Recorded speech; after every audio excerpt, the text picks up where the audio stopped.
Welcome to Two Dudes Talking. I'm DJ Schroep. That's Dustin What's Owens. up? Let's start it off talking about some violence. UFC 253. What, you don't want to talk about the tour first? I'm kidding. Look, there's Tour de France. There's baseball. There's football. There's NBA. There's footy. There's hockey. I think this is the first time in history that every major sport is running. I mean, there's the American Cornhole League. There's ACL. There's all of it. It's all going on right now. What's that? What's that one with the net in the middle where you just hit the ball into it? You have to like hit it to your teammate. Slam ball or something? Slam ball. I mean, that's that was going on too. It's all going on.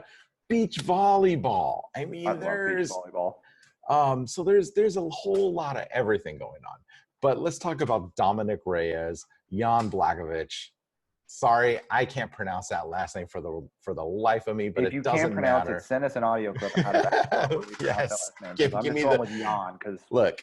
Give me the phonetics. Anyway. That's right. Look, Jon Jones vacates the title, right? Yeah. So leaves a huge hole. Dominick Reyes, regardless of what side you're on, I mean, there's a lot of people that say Dominick won that fight. I was one of them. I'm on the other side that feel like, look, if you're gonna take the champ's belt, you gotta take it. You can't leave it to the judges. Yeah. They're never gonna take it away from a champ unless it's just so obvious. They're just not. They never should. You really gotta take that belt away. And then it's like Dana White says, don't ever leave it to the judges. You leave it to the judges, you're leaving it up for people who've never been in that octagon, never been in that ring, never thrown hands, to make a decision for you, right? And look, I mean, it's always been a problem. But anyway, I digress on that stuff because we can talk about that for hours. But let's talk about this fight. I mean, look. Jan, whatever this dude's name is, all I know is this dude can throw bombs, that this guy can get it done. Yeah. Can he get it done against a very talented Dominick Reyes who, I think he's kind of like Jon Jones light, right? I mean, he's not as athletic, but he's kind of got the same body type. I think he's still growing into his body. I think that this guy has all the tools in the box, right? He can do a lot of everything. But Jan is super violent and throws heavy hands. He's got cement mixers for hands, I'm pretty sure. Yeah, I mean, look, personally, I don't know where it's going to go. I don't think it's going 5 rounds. No, I think someone's going to get finished, but it's hard because these are both 2 really tough dudes. So, yeah, I mean, they match up. You've got a little bit of a height difference. Dominick Reyes being 2 inches taller. I don't know what the reach difference is off the top of my head. But given the height difference, I've got to imagine that Dominick has an advantage there too. I don't know. It's like a Jon Jones where he's 6'5", but his wingspan's 8 feet long. But yeah, these guys are going to probably come in and they're going to throw bombs. I don't see it going to the ground. I maybe see a takedown attempt or 2 by Jan just to score the point or the 2 points. Just to put it in his mind, hey, I can take you down. You got to be aware of it. But I think if it's a stand-up game, I would give the advantage to, assuming he doesn't get caught, because as we know, anybody can get caught, but assuming it's a stand-up game, Jan has the hands, but Dominick's going to have the reach and I think the legs. I mean, he proved that against Jones. He was not afraid to throw with him, which was amazing. And you hadn't seen that in a long, long time where somebody stood and threw with Jon Jones. You're going to throw at me and I'm going to throw at you. I think the last time we saw it was Gustafsson versus Jones 1. And that's why at the end of the day, I'm going to give this fight to Dominick Reyes. I think coming off of a fight with Jon Jones where he loses, feels he should have won, I think he's going to make amends with the with himself and with the public and take this title.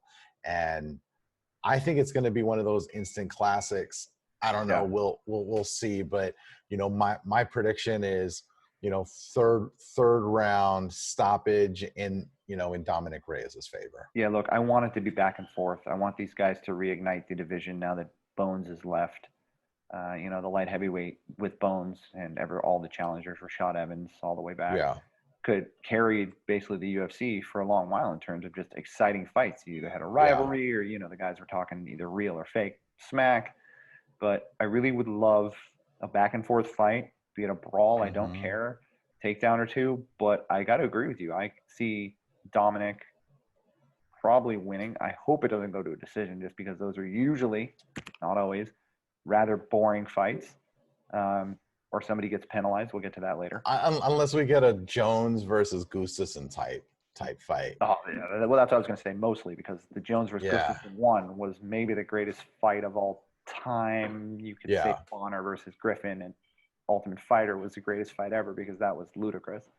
But yeah, I want it to be that type of fight, like Jones versus Gustafsson 1, Bonner versus Griffin 1. Give me that. Yeah. And if it goes 5 rounds of that, I'll be perfectly happy. And honestly, if you get that, either person winning is deserving. But if you get absolutely 3-round Tim Sylvia versus Jeff Munson Snorefest, yeah, you know what I'm talking about, where they're laying on each other, hugging each other for 3-5 rounds, however long it goes. It's like, no, I don't want that. That's not what people want to watch. It might be technical, but if the average Joe fan is like, click.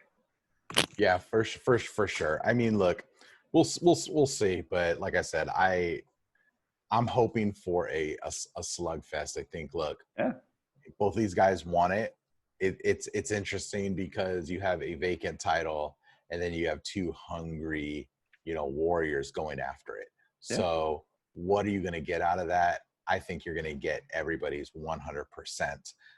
So, it's bittersweet, right? We're seeing the rise of a new guy, but we know that Jon Jones is gone away, right? Well, yeah, I mean, look, he's going to light heavy, but I mean, leaving the division. I'm sorry, leaving light heavy and going into heavy. I mean, look, to me, it's sad, but you know what? He ran his course there. He had a great run, one of the best runs ever. No, I know, but I mean, look, I think it's just one of those. He wanted a new challenge. Yeah. Obviously wanted a new payday. He realizes that, but he also realizes, and everybody loves the heavies. They just do. Yeah. Being the heavyweight champion of the world, you can really truly claim you are the baddest man on the planet. Baddest man and best pound for pound.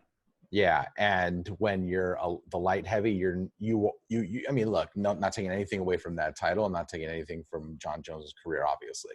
But there's always going to be those naysayers that are like, yeah, but but the heavyweight champion, that guy. He didn't beat whoever. Yeah, look, I like it in the light heavyweight because it's kind of a reshuffling of the deck. Right. You're going to get guys coming up that we've never heard of before, and we aren't even on the map yet. That probably are going to be like, holy God, where the hell is this guy, man? Yeah. We'll be curious to see, though, if Jones is able to take the heavyweight belt eventually, if he then comes back down to fight for the light heavyweight title as well, to hold both. For sure. To be the champ.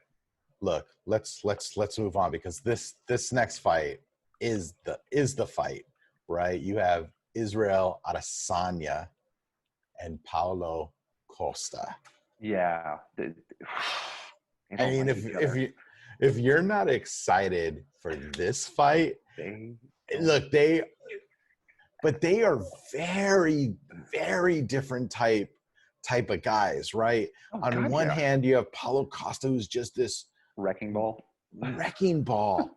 and it's just insane the way he just bullies and bulls through people. And then you have Israel Adesanya, who's kind of like he's basically a video game character, right? Jon Jones, a middleweight.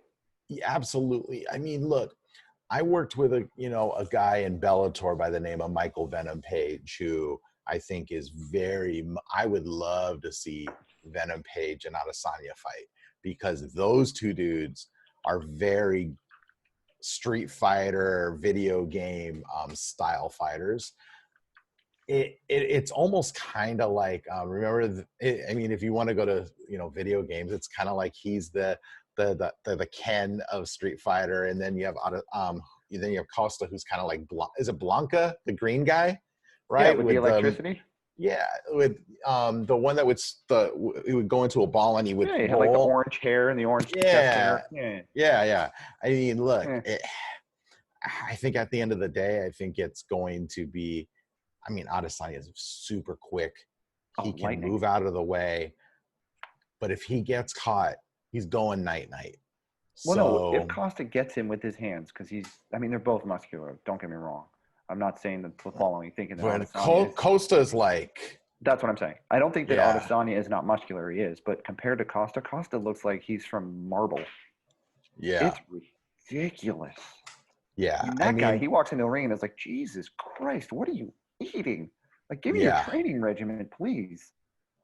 Yeah. So if he gets a clean shot, Costa's one of those guys. You know what it is? Costa's one of those guys where whatever he hits, he destroys. Yeah. And if he gets it's got to be clean. I'm not talking about those glancing blows, which still hurt, but I'm talking like clean, straight up clean shots with his hands. If he he'll crumble him. That's what I'm saying. If he catches you clean in the ribs, the head, the gut, the liver, the kidney, I don't care. You're going down. Yeah. Like it's whose style wins here? Look, I'm gonna favor the champ here, that he's gonna be able to circle the ring and he's gonna be able to pick Costa apart, and he's gonna show, Costa being, look, Costa's fast, but he's not as fast as Adesanya. Oh, no, I don't think he's even close. And I think that Adesanya is he's a ninja, and I think he's going to be able to make his moves, pick his spot, and take him out, right? I mean, it's going to be it's definitely a war of contrasting styles. No, I agree with you, but this, you know what I was going to say before you even mentioned Ninja is this is that age-old question: who are you picking to fight, a Ninja or Mike Tyson? Like, who do you pick? And it's my answer was always the Ninja has the speed and the moves, but if they get caught by multiple of Tyson's punches, they're going night. And that's going to be the case here. I think if Adesanya can avoid, which I hope he's able to. I mean, look, I want a good fight. I don't dislike either guy. I know that they have their issues with each other, but being, a fan, okay. I think that Adesanya will be able to avoid it. I don't know if he's going to be able to avoid it for 5 rounds, so I imagine he's going to want to end it or try to end it early. Does that mean he takes it to the ground? I don't know if he really wants to do that. I don't think this goes to the ground. I think the opposite. I think Costa wants to finish this quick because Adesanya can go 5 rounds. Cardio for days. Oh, no, I agree with you. I just don't Costa's a bit, but Costa's a big beefy boy. Yeah, beefy boy. I agree with you there, but my point was I don't know if Adesanya wants to take a potential beating in any way, nobody does, from Costa for potentially 5 rounds, unless he's literally running the whole fight, which I just don't see him doing because he's not that type of fighter. I think it's not going to be running. I think it's going to be him sticking and moving and picking him apart, and I think he's going to want to wear Costa out because he's not going to be able to overpower him. And when you're kind of given or faced with that kind of power, you're going to want to pick your spots. And so I see Adesanya moving around. We're going to see what happens in the first round. The first round is going to be very telling on who wants it more and whose fight is going to dictate the other 4 rounds. Yeah. Once we get past the first round, if it gets past the first round, then you're going to start to see guys making their moves, right? Yeah, I mean, look, they're gonna feel each other out for the first round. Well, maybe not. If they really flat out don't like each other, you could. If I'm coaching Costa, I say you go right into him and you get him and you kill him in the first 30 seconds. You don't wait. You go right after him and you take whatever shot he gives you, but you bull ahead. If I'm coaching Adesanya, I'm doing the opposite. I'm saying you're gonna rotate. You're going to move to Costa's weak side, and you're going to keep picking him apart, and you're going to keep moving around. Eventually, exactly, you're going to tire that dude out because he's big and beefy, and there's a lot of oxygen that needs to go to those muscles. And by the 3rd and 4th round, he's not going to be able to lift those big meat hooks. Yeah, and it's Fight Island too. Yeah, so I think favors Adesanya. Yeah, absolutely. I'm saying that this is going to go to a decision. Adesanya. Yeah. I hate when fights go to the cards, unless it's like the Gustafsson Jones. But I don't see Costa getting knocked out. I just don't.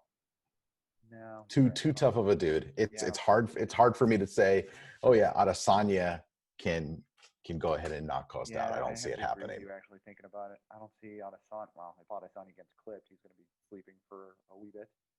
Yeah. I don't see. I mean, Adesanya has power, but does he have power to knock out Costa? I don't know. Costa's got a hell of a chin. That's not a knock on Adesanya. Costa has a hell of a chin. That's why I didn't go to an Adesanya in 1 through 4. I went to 5. Just because I think the game plan is what it is. Now, could the game plan change mid fight? It could.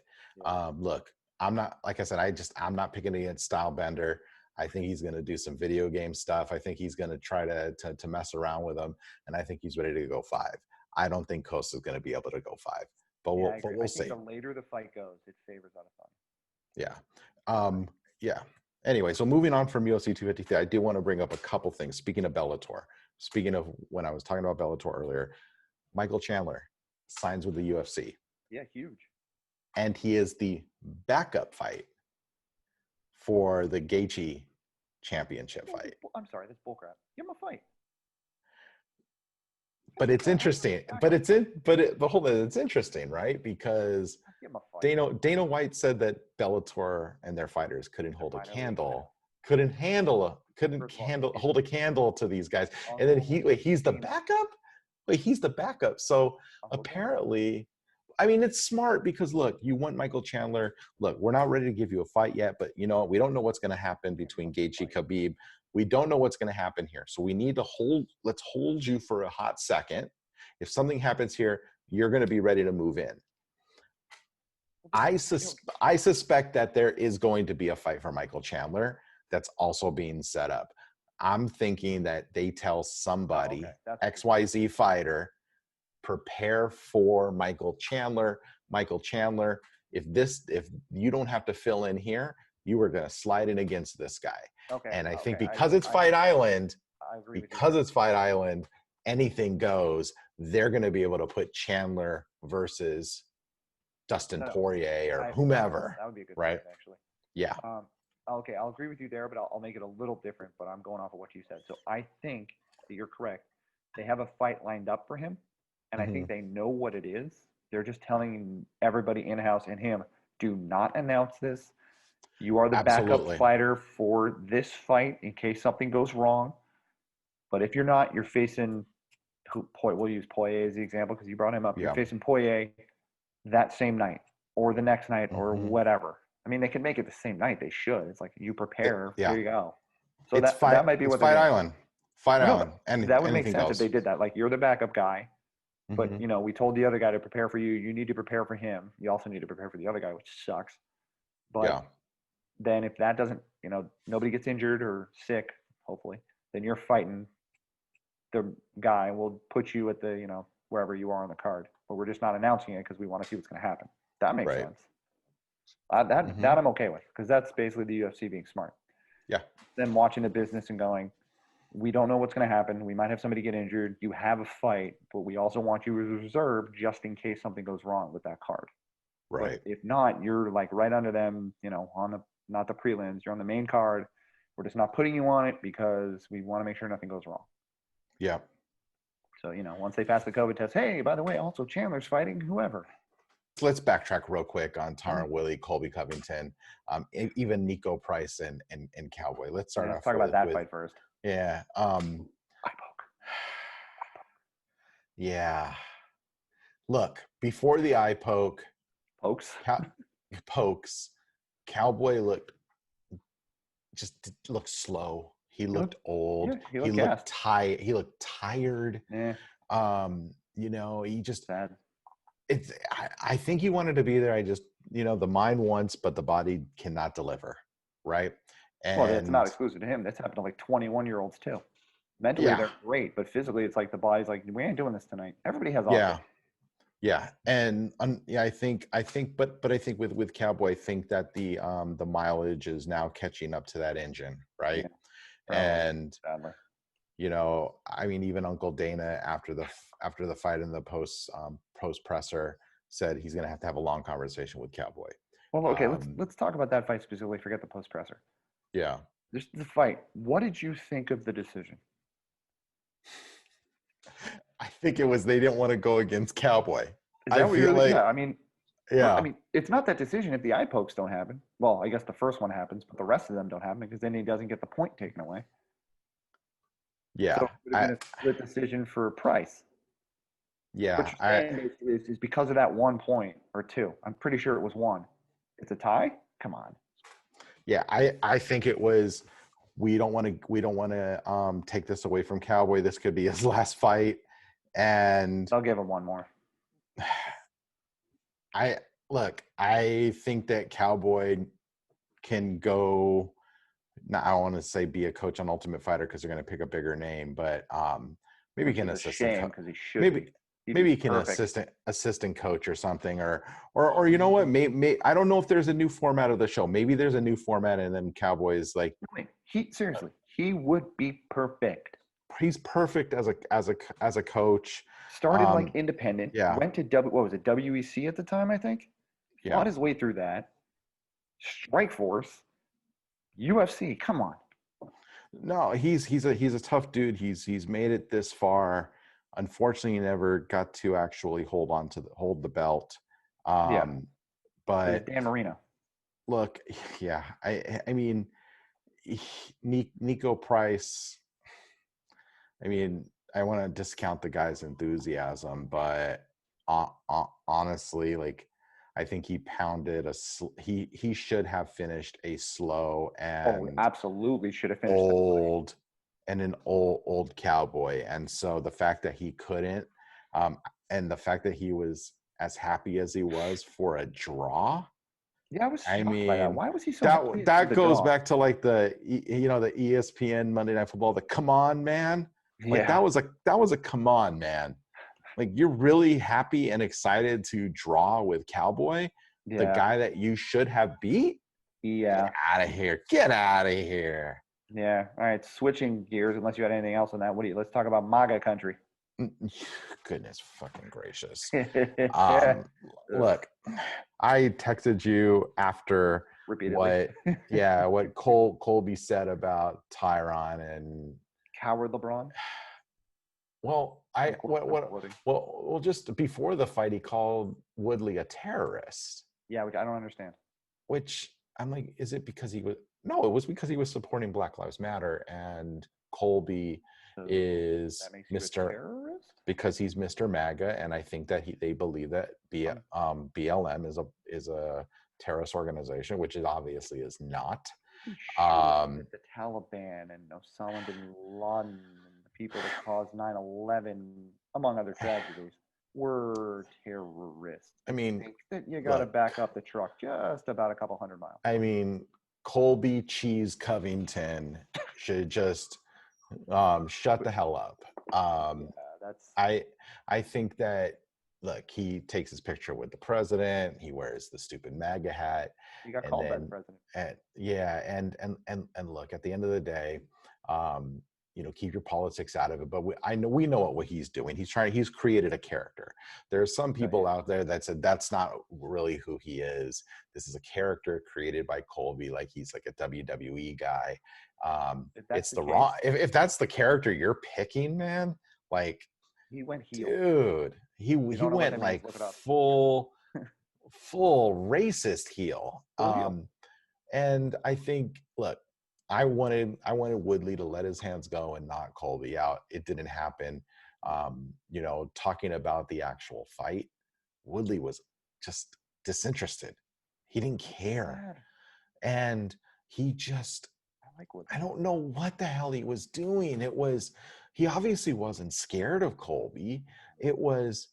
Dominick Cruz said this like 2 seconds after I texted you, the same exact thing, that he is holding back and is not willing to engage. And no one could understand why. The only one, and not even his coaches, right? The only one that knows why he held back was in the ring. It was in the ring. And, look, I also thought it was suspicious that he just kept moving back. It was so disappointing. And Tyron Woodley needs to retire. He's done. If he needs to be forced to retire, he is going to hurt himself. and he is not doing himself or his family any favors. It is time to move on and do something else. He wants to be Mr. TMZ. He wants to be Mr. Actor. He wants to be Mr. Stuntman. Whatever the hell he wants to do, he just can't be a fighter anymore. Like, you have lost that privilege, my friend. I hate to say this, but usually, not always, winning fights or having a great fight will help you in the acting realm. See Chuck Liddell and Entourage, among other things. I mean, and I'm assuming there's many other fighters that I can't actively think of off the top of my head that, had successful careers and then were in a movie or two or TV show or whatever. Yeah. But I think we're both on we really like Woodley train, but he just never panned out to what a lot of people thought he could have been and probably should have been. I think the physique tricked us all. I think we just wanted him to be this world beater and this Robbie Lawler type. You mean Kevin Randleman? Yeah, I just think, like, you see Tyron, he's a scary looking guy. Oh my God. Yeah.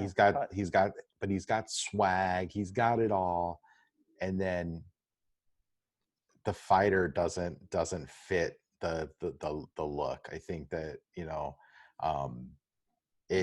but like I said, it's time to move on from Tyron. Who's next for Colby Covington? I think it should be number 3, Leon Edwards. Right? Yeah. I mean, everybody's avoiding Leon Edwards. I couldn't even remember the dude's name. I know, you had to look it up. That's how many people are avoiding Leon Edwards. He is not at the tip of my tongue, and he should be, because he deserves to be, because that guy can get it done. So, I mean, look. Finishes fights, typically. I mean, look, Colby Covington's not – I mean, it's going to be Usman Burns. I don't think – I mean, look, Usman's going to be – I don't see Usman losing that fight. I don't see Usman. No, and so I don't think Colby gets that fight again. I mean, he doesn't deserve to fight him again. He's got to fight another fight. Here's what's going to happen to gain the title fight. You already know what's going to happen. They're going to put it on election weekend. It'll be MAGA versus Usman. Yeah, come on. Let's be real. No. It'll be the weekend before the election. It'll be that Saturday before the Monday. Whenever the hell election day is this year, I'm assuming it's a Monday. It typically is a Tuesday. Whenever the hell the 3rd or 4th is. I mean, Masvidal needs a fight too. Yeah, but he's not fighting that guy. I mean, Colby, that's for sure. Why wouldn't you? If you're not going to put him against Leon Edwards, Masvidal's he's number 4. Yeah, but Masvidal needs a fight. I mean, who? You got to put him against the winner of Burns Usman, which is going to be Usman. But see, that's what I'm saying is I think a winner between Masvidal Covington gets next. And then Leon Edwards is again outside looking at. Yeah, again, he's on the there's someone's got to fight Leon Edwards. Someone's got to fight him. Okay, let's play the future game. Usman wins. Shocking no one. Edwards? No. No, I think it's got to be the winner of a fight to get that. Then it's going to be right now, just at the. Then it's no, because Masvidal's. Oh, fucking, I don't know. I don't know. That's what I'm saying. I think that Colby has to fight somebody. Leon Edwards. I think he has to fight Leon Edwards. And I mean, look, Leon Edwards immediately started tweeting about Colby Covington. He's like, I want him because he knows. I mean, he knows that. Look, the guys at 3 and down need to go through Covington in order to get to Usman. Okay, then fine. Put Covington against Leon Edwards. Mm-hmm. Then the Burns-Usman fight winner gets the winner of the fight. You put the Usman-Covington or whoever fight on November, whatever it is, assuming nobody gets a medical suspension. They don't in Abu Dhabi ever. You make it, MAGA versus not MAGA. I can mark it for them. It'd be great. And then, but then who does freaking Masvidal fight? Maybe he gets Burns. He gets the loser of the title fight? Yeah. And then if he wins that, he gets the title shot? Or if he wins that, he's going to go through Covington? No, he's still at – Masvidal's two fights away from a title. Okay, so hypothetically, he beats Burns. Then he faces the loser of Covington-Edwards? That doesn't make any sense. Because then he's got to face the loser again of Usman, winner of Covington-Edwards. the road for Masvidal's rough. It's not rough. I mean, it's rough because of where he sits in the rankings and where the other guys are and what they deserve before Masvidal. Well, that's what I'm saying. Like, Burns is fighting him. Let's hypothetically say that Usman wins. Burns is gone. Yeah. So Usman remains champ. So Covington fights Edwards. They're next in line. The winner of that gets him. So now you've got the loser. You've got Burns, and you've got the loser of Covington Edwards sitting there. You got 2 fighters plus Masvidal. Yeah. But then let's say Usman beats the Colby Edwards winner. They drop out. Masvidal? Yeah, I don't know. I can't predict where Masvidal is going to be. I'm trying to get Leon Edwards a fight, man. I'm not How about Leon? Wait. Okay. How about let's say Colby for some reason gets medically suspended. I haven't read the medical. Then there you go. If there's some medical suspensions that delay guys, then there's room. Let's say Usman hypothetically smokes Burns and medically suspends him somehow. So Masvidal faces Edwards. Winner of that gets Usman. Yeah. There's a billion possibilities. It's gonna be all the timing. The timing's gonna dictate all of it. Make the ring the size of the apex default. That should be the default ring size. There should be no question. Yeah. It's stupid. Just shrink it. There's more action. It's great. Absolutely. There's nowhere to run. It's fantastic. 1,000%. Oh my God. It's so much better to watch. Yeah. Anyway, let's move on. Nothing about Uncle Dana this week? You always have something about Uncle Dana. No, I ain't got nothing. I mean, I'm sure there was something. Your favorite article writers / news reporters for the UFC? Well, there was a term that was used for people like the pseudo media. Let's call them the pseudo media. Did you create that? Who said that? It came from somewhere. I'm sure it was a MAGA thing that I'm just going to appropriate for myself. Okay, wait. I do have one more comment about the Covington thing. Yeah. Howard LeBron. I know I said it already, but you didn't actually talk about it. And I see you're wearing 23. I know that's for his airness, but I'm still saying it. Because LeBron now wears 23, which I have no issues with, but whatever. Why? Because he just wants to be put into the same. Look, because some pseudo media guy, and I don't look at the pseudo media for MMA. Yes, you do. And I haven't seen if they wrote about it. They're like, Covington calls out LeBron. Look, that's what he was hoping for. That's all he was hoping for. It was just, look, he's not on LeBron's radar. LeBron doesn't know who the hell that dude is. Trying to win a title, an NBA title. I mean, look, in the grand scheme of things, the UFC is a pimple on the side of the NBA. It's not even anything compared to the NBA and those players. I mean, one player on one of those star teams has made more money than all of the UFC fighters combined this year. So let's not get it twisted. There is nothing there to be impressed with, and there's nothing there for LeBron to be worried about, especially somebody told LeBron from Mr. Matt MAGA. He probably went, who? Yeah, Mr. MAGA Jr. Like there's a nothing there. There is a nothing there. Exactly. Who's this guy? Exactly.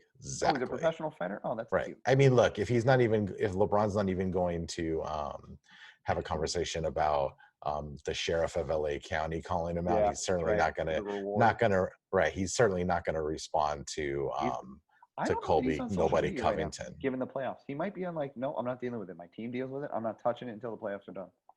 I mean, regardless, it's not something he would respond to. I agree with you. Either way. Saying he might just be like, look, he's got two priorities, maybe even 3. One is the NBA championship.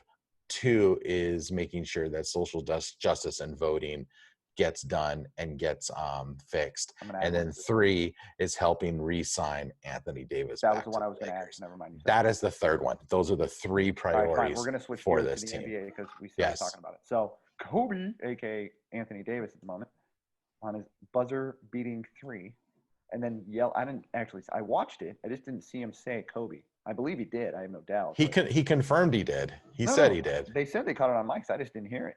Yeah, I didn't hear it either. Fantastic. Yeah, horrible pretty. Defense. Good Lord. Yeah, pretty damn cool. Look, it just solidifies my argument from a couple of weeks ago that LeBron makes a great point guard. Yeah, stop it. It was perfect. I mean, he did exactly the defense collapse. Defense collapse on him, pass out, boom. LeBron was just standing there, and Plumlee gets stuck behind him. Come on. Yeah, I mean, it was a beautiful play, and I mean, look, if you pick anybody but the Lakers to win the championship, I mean, look, maybe Miami gets there, right? Miami's looked amazing. That's a beautiful series because I like Butler. I like Butler a lot. Yeah, I think that there's that Miami team is Butler and everybody else. So, Butler, he stirs the drink, and that the team kind of follows, right? He's an amazing player. Yep. I can just see, that series going 6 games in the finals, and it's only because Miami has got it from top to bottom, from coaching staff all the way down. What's weird though about the NBA is there's no game today. No one's going against Monday Night Football, my friend. Whatever. It's the 50th anniversary of Monday Night Football, and it's also the debut of the Death Star. So I mean, look, at the end of the day, no one's going up against the 50th anniversary of Monday Night Football and the opening and the Raiders. Raiders. I mean, love them or hate them, they draw a crowd, they draw viewership, and they do. So how can you hate the silver and black? I mean, it's pretty basic colors. Good Lord. It's like I want to hate them and I like them and I want to like them and I hate them. You can hate their ownership group if you want to. That I have no issue with. Yeah. How do you hate those colors? Oh my God, they're so good. They're so clean. Their jerseys, the black and silver. I told you earlier, I think it's just sad that they had to open up their stadium the same year that SoFi opened. Well, that's what you were saying. You said you were underwhelmed by the and the footage of the stadium that they were showing based on what they were showing of SoFi Stadium. But wait. Yeah. They didn't do Hard Knocks with the Raiders, so you had already seen SoFi inside and out on Hard Knocks. So I think had they not done Hard Knocks in LA for the Chargers/Rams, and they had done it for Vegas, I think everybody would have been more impressed with the Death Star because you didn't really get the inside look at the Death Star like you did SoFi. If there's no basis of comparison, I say, oh wow, the Death Star is the Death Star. That freaking place is awesome. I've driven by there. It is phenomenal. But if you're gonna say SoFi Stadium, Malibu home on steroids versus this weird kind of black building that, look, if you haven't seen the inside, it has this giant like LED torch, which is super weird. I don't understand the significance of the torch either, though. Do you understand the significance? Yes, I do. Well, I have a guess. I'm not 100% sure. Okay. So when they associate with LA? Yeah, that would be my assumption. So when they played in the Coliseum for all those years, as you know, there's the torch at, I don't know what, at one end of the field. East? I don't know. Mm-hmm. We'll say the east end of the field because it's the old Olympic torch. And in the fourth quarter, specifically USC games, they would light it. So I imagine that's what it's for. Yeah. Although they didn't have one in Oakland that I'm aware of. Maybe they did. I don't think they did. No, the Coliseum didn't have anything like that. That's what makes it weird to me is like, you're the Raiders. That's a weird looking. I'm looking at the video right now. They're basically, Raiders are what, pirates? There doesn't seem to be anything on theme with that. I don't know. Video screens. I don't, and that it's super cool. Like I actually, I'm like, man, if the Olympic torch was that'd be pretty cool. That would show progress that we don't have to use gas or any other burning fuel that goes into the environment, right? Like, look, I'm that's pretty cool and modern. But then you're like, what does it have to do with the Raiders? Yeah, I don't know.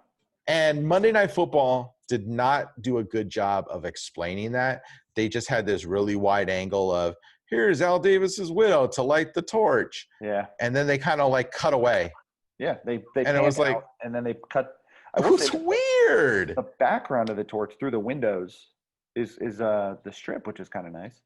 That is one of the most picturesque shots I've ever seen in a stadium.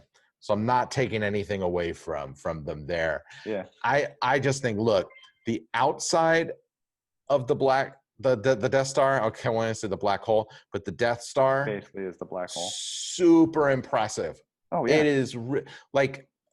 I mean, I just remember our driver going, "Yo, there it is." And he's like, "Yeah, if Darth Vader, built a stadium, that's what he would build." I'm like, "Yes, he would," and that thing looks awesome. Yeah, it looks fantastic. And like I said, and then you see SoFi Stadium in LA, and you're like, "That's where Iron Man lives," and that is if the Avengers had a stadium, it'd be SoFi. That would be SoFi. Awesome. And I think that's where the story gets lost for the Raiders. If the Sinister Six had a stadium, it'd be the Death Star. If you don't know who they are, look them up. Yeah. Not you. I know. Anywho, moving on. Sport. Yeah. Where are we going? What do you want to talk about? Let's talk baseball. Why not? Yeah, let's talk small ball. So now small. Nobody plays small ball anymore. Don't freaking get me riled up. You know that will piss me off. Oh, inner peace. Woosah.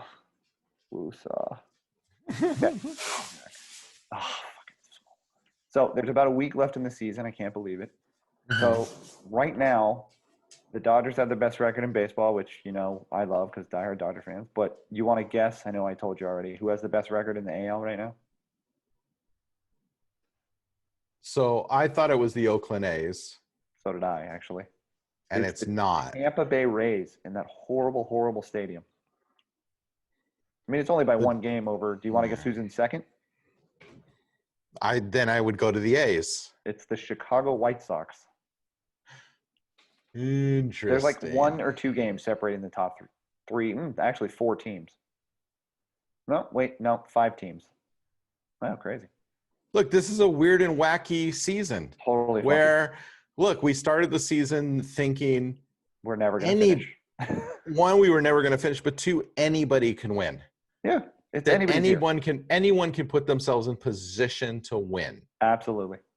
What I'm kind of fascinated by is that the 2 teams that, in my opinion, were impacted the most by COVID, which is St. Louis and Miami, are in playoff contention at the moment. Miami's 28-25, running 5th. Seattle's 26-24, running 6th. You know how many games they've played in like the last 20 days? Holy God. Look, I'm looking forward to the last week of the season. I think the bubble idea is kind of fantastic. A little odd, though, because they're putting the AL and NL stadiums, and they're putting the NL and AL stadiums, which I guess I understand. They don't want anybody to have home field advantage, but okay. You have home field advantage in the real playoffs, so... I mean, is anything home field advantage with no fans and pumped in sound? No. And you're not in your home city? Yeah. Yeah. I mean, they're both at a disadvantage or advantage. I mean, I don't know. But the Rangers suck and have already been eliminated. Yeah. I mean, look, we know why they're putting in the center of the country too. I mean, it's TV. Oh yeah, well, it's easier to have a game that starts at like 7 there and it's 5 here and 8 or 9 at the East. It's much easier. I understand that. I have no issue with that. Super smart. I mean, it's super smart to do it that way. Speaking of, time zone, what did you think, going back real quick to the NFL, what did you think of the fans at Jerryland, or wherever the hell they were? It's weird. It is weird.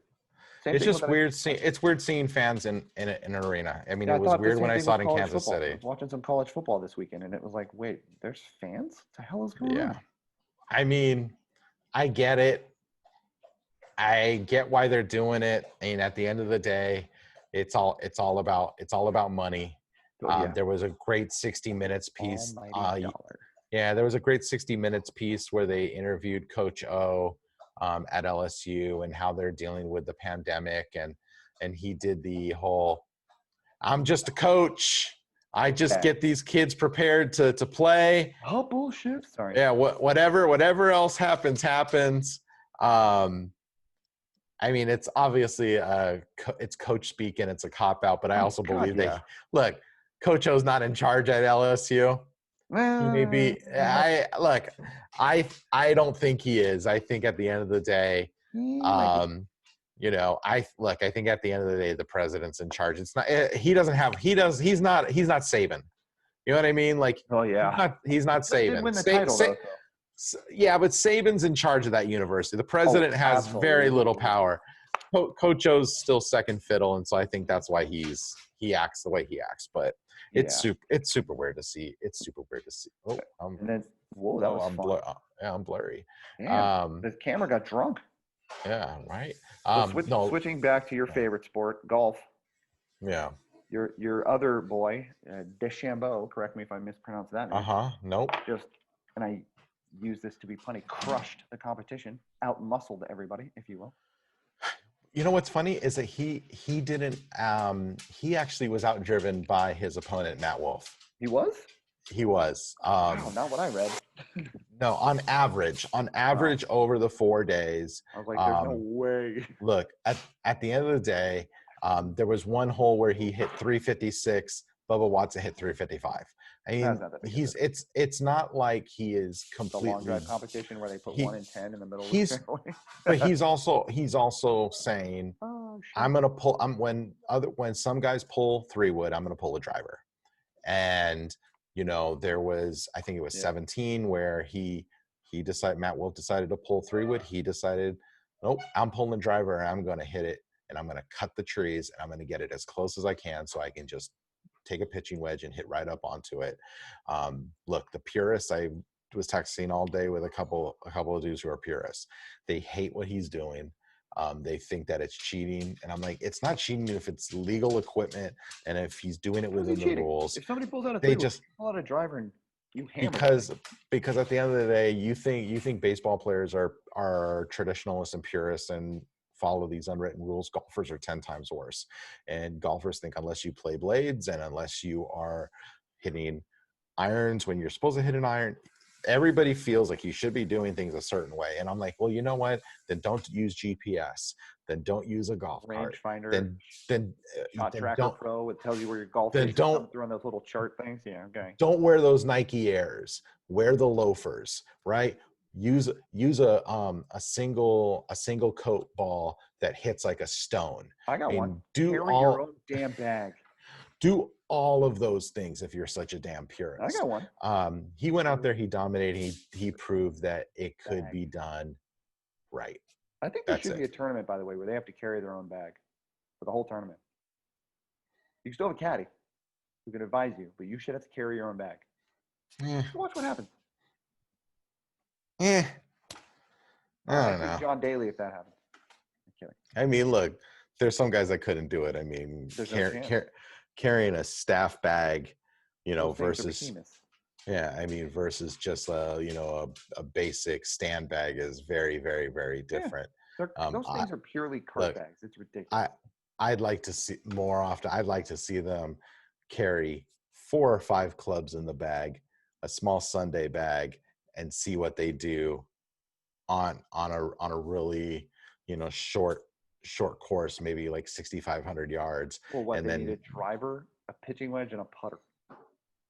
And then you give them that wild card. What else would you put in the bag? Would it be a 7 iron or a 6 iron or something like that, or a long iron? Like what would be your fourth, your go-to, your fourth, put in a 1 iron. You gotta go find one. 1 iron right there. But yeah, I mean, I think that would be more interesting to me to see. It's, I'm down. So, I'd be okay with that. Yeah. I have no issue with that. Yeah. Anyway. What other sports are going on? Hockey, the Stanley Cup Finals, I think, started tonight. Yeah. Well, you don't want to see the Dallas North Stars? Oh, I mean the Dallas Stars versus the Ning, the Lightning?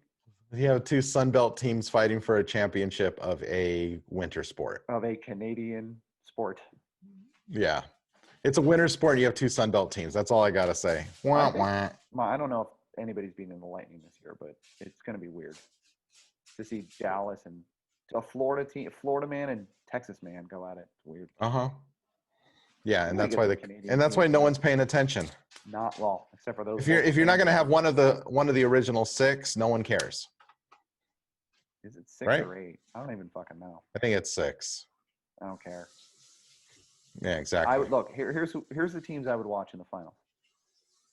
Any Canadian team, because they haven't won in what feels like for freaking ever. Mm-hmm. The Kings, the Anaheim Mighty Ducks. I mean, Ducks, whatever, duh. The Las Vegas Golden Knights, because, come on, expansion franchise. And I guess because Messier and Gretzky were on the team, the Islanders. I mean, not the Islanders, the Rangers, sorry. But they're one of the original 6, so right. Okay, Aren't or they? any of the original teams, the Blackhawks, whatever. Red Wings. Red Wings, Hockey Town. Yeah, Blackhawks. Yeah, all that good stuff. So the more north you get, the better chance you have. Yeah. Either Chicago, Detroit, New York. No team in Maine. There should be. Minnesota Wild? I don't know if it's possible. Can Chicago and Detroit play each other in the finals in the Stanley Cup? I don't know. With COVID, probably, but no. But are they in 2 different conferences that they can meet in the middle? I have no fucking. Here's how much I know about hockey. It happens. It interrupts baseball highlights, and then the playoffs happen, and it takes like 9 months. Yeah, because I mean, I'd be interested in a Blackhawks Red Wings. You know, like I'm not. Sergei Fedorov comes out and drops the first puck, though. Yeah, I'm not a fan. So yeah, I'm not. I mean, you would have. It would have to be I just can't watch them on TV. Yeah, it'd have to be a big ticket team or teams to get me there to watch it. Steve Yzerman can come out and drop the first puck. Yzerman. Whatever. Yzerman. There's a Y in his name. Fuck you. Yzerman, whatever. At least I know that. Yeah, I don't know shit about hockey. You're like, when did Paulina Gretzky play for the Rangers? When did Paulina Gretzky? I'm kidding. That was a good team, by the way, with Messier and that Rangers team. What was that? 94?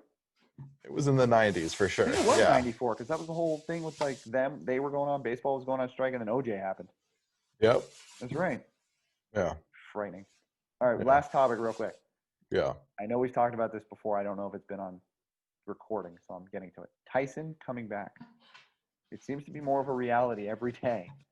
Well, it's happening. They signed, and Roy Jones Jr. I don't actually believe it until they really are like. Look, and then Roy Jones Jr. says, "Yeah, he's gonna." I could have made a mistake. Yeah. And look, if you are watching Mike Tyson on Instagram and everything that he posts, you better be fucking scared. That dude looks like a beast right now. He looks like he's 20-year-old Mike Tyson. He's that dude's scary. I think I'm okay to say that most people would agree that in some regard, Mike Tyson is fucking crazy.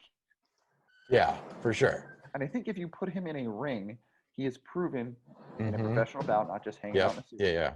He has proven in the ring during boxing, he's a nutcase.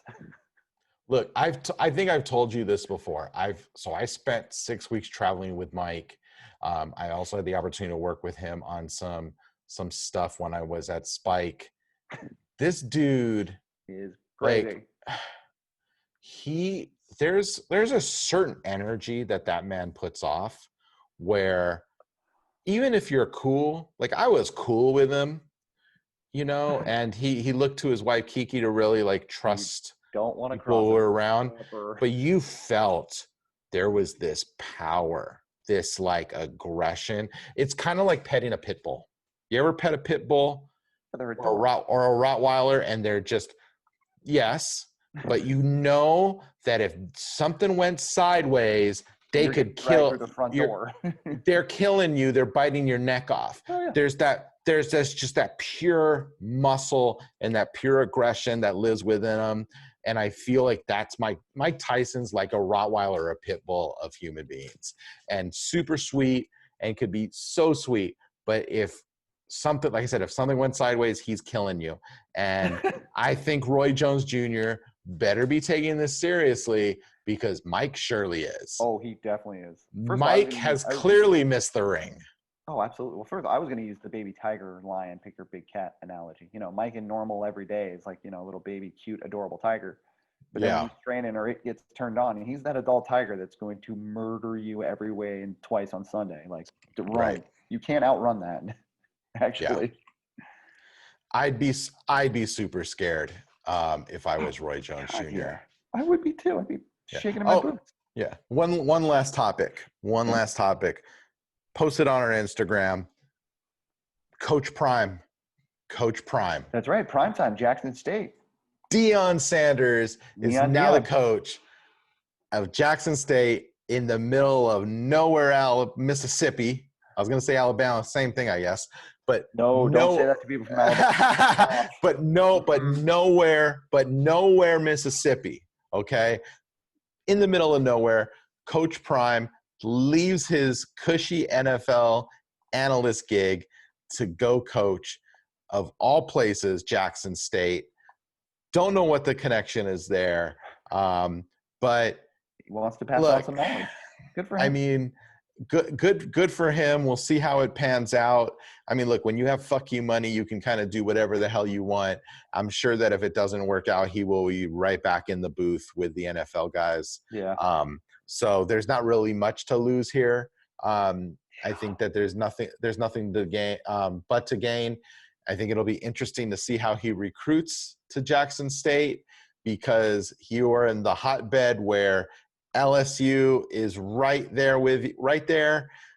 Alabama's right there. You are in the middle of SEC country. Yep. And look, guys that don't go to Alabama end up going to Ole Miss, or they go to Tennessee, State, or they go to even Vanderbilt, right? They're going everywhere else but Jackson State. I think where Coach Prime wins is by getting those guys that academically cannot get into a big-time university like that. And I think he can build a program, because you know what? If Neon Deion Sanders is walking through that door, especially with that wife of his, wow, or girlfriend, whoever she is, that kid's signing. And like I said, he's gonna win the battle by getting community college guys, right? City college guys that cannot get into the big time universities, academically challenged, kind of, and I think I'm hoping for him. We'll see what happens, but super excited to see him on a football field. Yeah, look, I think, I hope he does well. I think that it could be like the next Netflix show. What was that? Last Chance U. That's exactly what he probably is going to have to build down there as a Last Chance U. You know what? Those guys and gals that have built those programs have had great success. And you know what? Good for them. And if that's what he's doing, then great. Because I don't even know if Jackson State is a D1. Is it? I don't know. Yeah. And look, is he going to want to do the work? Because it's coaching an FCS school, so it is D1, but it's FCS. Yeah. I mean, coaching is going to take a lot out of him. Is he going to put in the work? We'll see. Yeah. Look, to have Deion Sanders on your coaching staff at an FCS school automatically, in my opinion, makes you relevant. You've got not my opinion, but many people's opinion, the greatest two-sport professional athlete we've seen in the last 40-plus years. Mm-hmm. Since Mr. Bo Jackson.